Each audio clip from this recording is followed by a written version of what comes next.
기도하시겠습니다.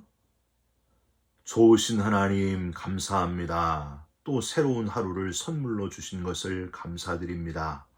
그냥 주어진 하루가 아니라는 것을 기억하게 하시고 시간의 창조주 되시는 하나님께 감사하며 세월을 아끼고 살아가는 우리 모두가 되게 하여 주시옵소서. 오늘도 묵상하는 말씀 가운데 내게 꼭 필요한 말씀으로 응답해 주시고 그 말씀 붙들고 승리하는 복된 하루를 살게 하여 주옵소서. 예수 그리스도의 이름으로 기도 올리옵나이다.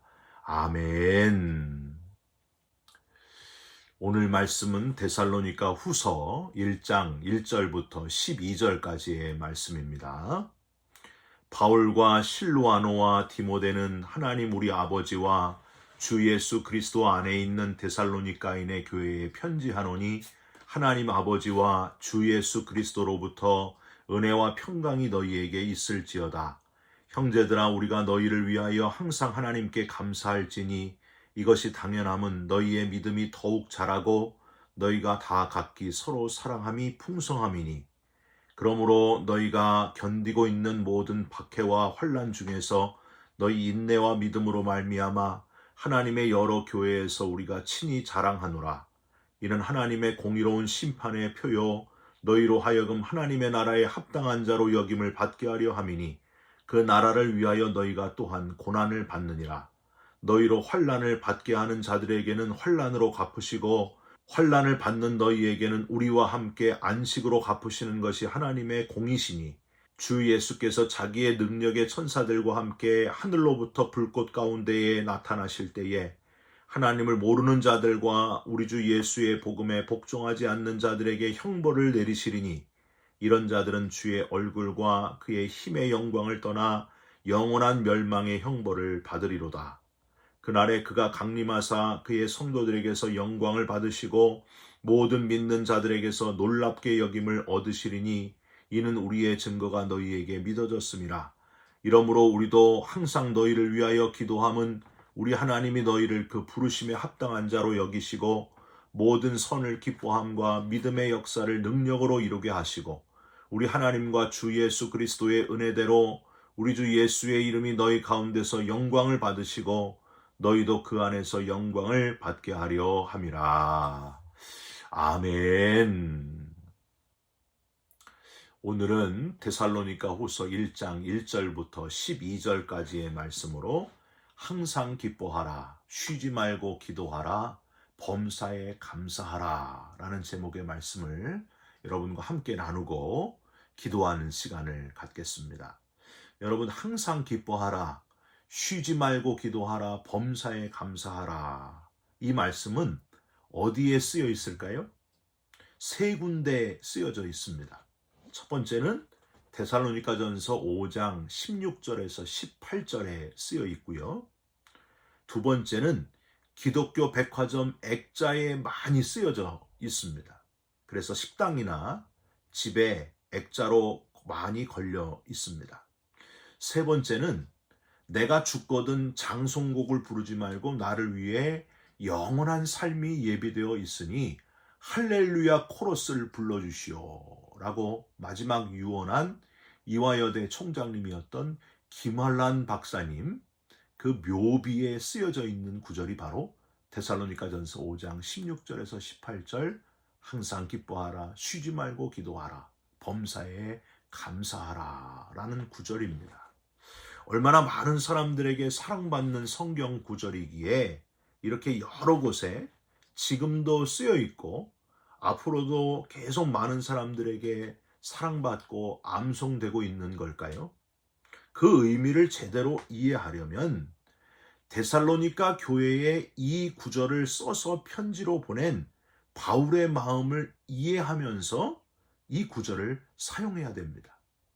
당시 데살로니가 교회는 여러 가지 환난과 핍박이 있었지만은 웬만한 것들은 형제들끼리 서로 사랑하면서 인내하면서 잘 이겨내고 있었습니다. 딱 한 가지, 주님께서 재림하시는 것에 대한 불안해하는 마음을 해결할 필요가 있었습니다. 다시 오신다는 주님의 말씀을 기억하고 기다리는 이들이 점점 지쳐갈 때에 일부 선동적인 교인들과 거짓 교사들이 이 점을 악용해가지고요, 재림의 급박성만을 강조하면서 교인들을 흥분시키거나 두렵게 만드는 일이 생겨났습니다. 그래서 내일 본문인 데살로니가 후서 2장 1절에서 2절에 보시면 바울은 이 재림 문제에 대하여 좀 더 진지하고 명확하게 할 필요를 느끼게 됩니다. 여러분, 데살로니가 후서 2장 1절과 2절을 보실까요? 형제들아, 우리가 너희에게 구하는 것은 우리 주 예수 그리스도의 강림하심과 우리가 그 앞에 모임에 관하여 영으로나 또는 말로나 또는 우리에게서 받았다 하는 편지로나 주의 날이 이르렀다고 해서 쉽게 마음이 흔들리거나 두려워하거나 하지 말아야 한다는 것이라. 여러분, 데살로니가 후서가 데살로니가 전서를 쓰고 얼마 되지 않아서 바로 쓰여지고 보내진 이유를 우리는 여기서 발견할 수 있습니다. 앞에서 보낸 데살로니가 전서 가지고는 주님의 재림에 대한 교훈이 부족하다고 느꼈던 바울은 펜을 놓지 않고 연이어 가지고 데살로니가 후서를 써서 보내게 됩니다. 주의 재림의 시기를 모른다고 해서 이미 이르렀다고 현혹하면서 마음을 흔드는 자들이 있었다는 거예요. 거기에 동요되지 말라, 흔들리지 말라. 지금 하는 일을 게을리하지 말고 항상 기뻐하고 쉬지 말고 기도하고 범사에 감사하면서 지금 맡은 일에 최선을 다하라. 그게 바로 주의 재림을 준비하는 자의 모습이다. 호들갑 떨지 말고 평정심을 놓치지 말고 주어진 일에 최선을 다하면서 기뻐하라, 기도하라, 감사하라. 그게 바로 주님의 재림을 기다리는 자의 건강한 그리스도인의 모습이다. 이렇게 강조하고 있는 바울의 마음을 여러분 아시겠습니까? 이 바울의 마음이 오늘을 사는 우리들에게도 그대로 전달되고 저와 여러분도 재림을 기다리는 건강한 그리스도인의 모습을 놓치지 않는 성숙한 그리스도인 다 되시기를 주님의 이름으로 축원드립니다. 오늘 읽은 이 데살로니가 후서 1장 전체를 요약하면은요, 바로 이거예요. 항상 기뻐하라, 쉬지 말고 기도하라, 범사에 감사하라. 앞에 데살로니가 전서 5장 16절에서 18절을 좀 길게 표현하듯이 써놓았지만은 본심, 재림을 향한 그리스도인의 태도를 아주 정확하고 분명하게 교훈하고 있는 이 바울의 메시지, 데살로니가 후서 1장을 여러분 함께 묵상하시면서 다시 한번 건강한 종말론적인 삶을 살아가는 저와 여러분들이 되시기를 부탁드립니다. 어제 데살로니가 전서를 마무리하면서 성부, 성자, 성령 중에 뭐가 먼저 나왔다 그랬어요? 성령이 먼저 나왔잖아요. 성령을 소멸하지 말며. 오늘 데살로니가 후서 1장도요. 기뻐하라, 기도하라, 감사하라 중에 뭐가 먼저 나왔을까요? 감사하라가 먼저 등장합니다. 3절을 한번 보세요. 형제들아, 우리가 너희를 위하여 항상 하나님께 감사할지니 이것이 당연함은 너희의 믿음이 더욱 자라고 너희가 다 각기 서로 사랑함이 풍성함이니. 4절에는 구체적인 감사의 이유, 즉 데살로니가 교회 교인들이 박해와 환난을 받는 중에도 잘 견디고 있다고 하는 것을 자랑한다고 감사하면서 표현하고 있습니다. 다시 자세히 보실까요?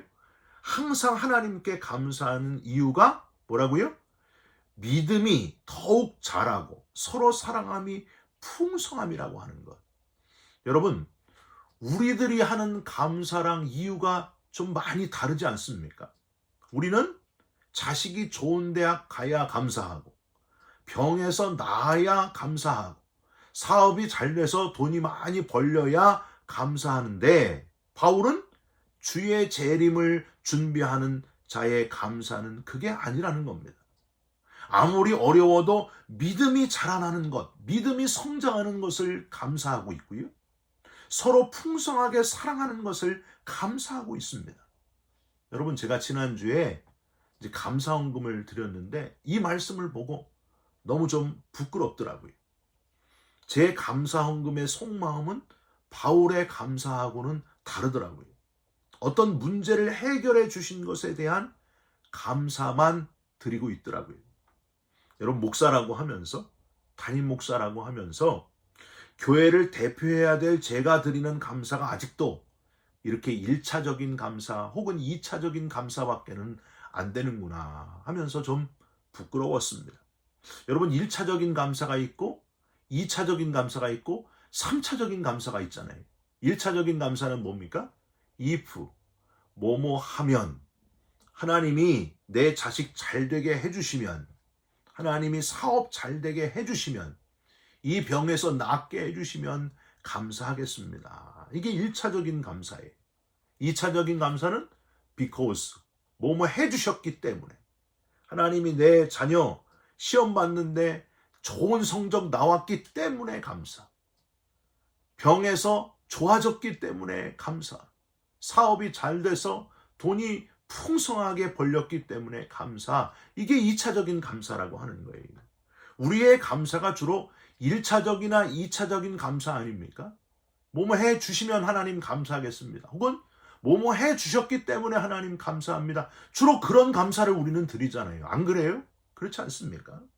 그런데 3차적인 감사는 in spite of 감사, 그럼에도 불구하고 감사. 자식이 잘 안 됐어도 감사. 몸에 병이 걸렸는데 오히려 상황이 안 좋아졌어도 그럼에도 불구하고 감사.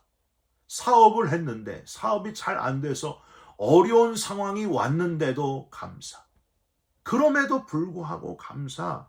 왜냐하면 가장 큰 것, 구원받은 그 감사가 너무 크기 때문에, 이미 우리는 너무 큰, 영혼이 구원받는 가장 큰 1만 달란트 탕감받은 자의 감사가 있기 때문에, 그 외에 눈에 보이는 것들 때문에 절망하거나 실망하지 않는 성숙한 감사의 사람, 그런 사람이 바로 3차적인 감사, 가장 성숙한 모습으로 감사할 수 있는 사람의 감사라고 하는 거예요.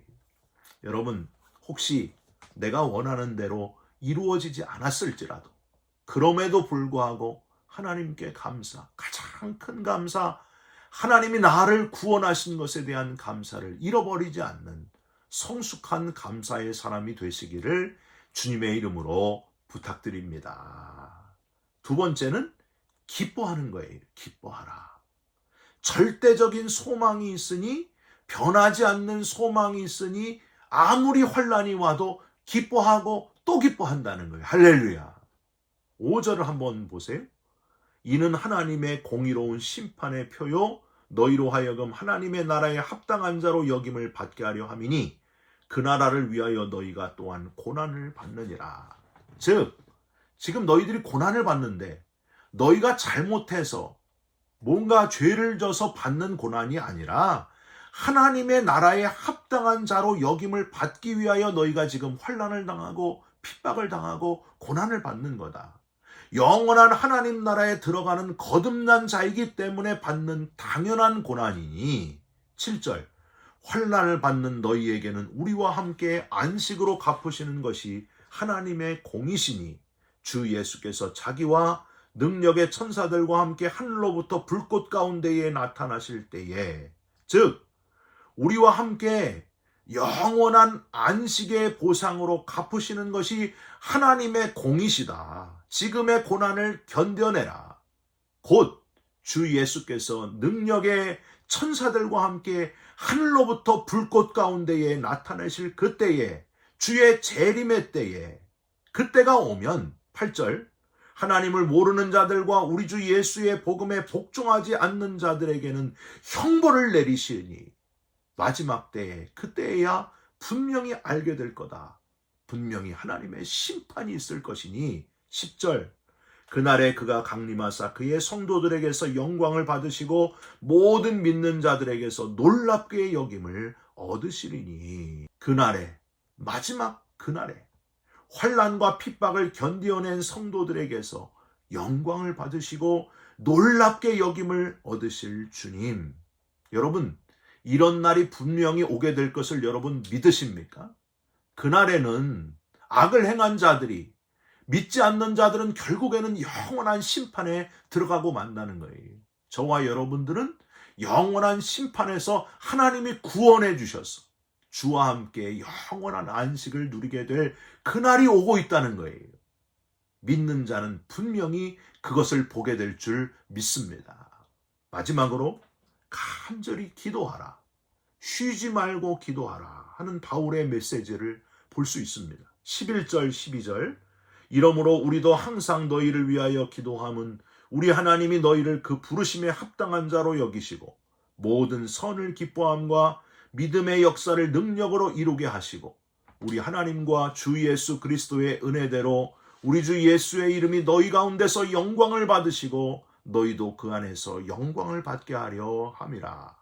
이러므로 우리도 항상 너희를 위하여 기도함은, 바울이 성경에서 13개 서신을 쓰면서 하나님이 쓰시는 최고의 전도자로 쓰임받은 건 바로 기도 때문이었습니다.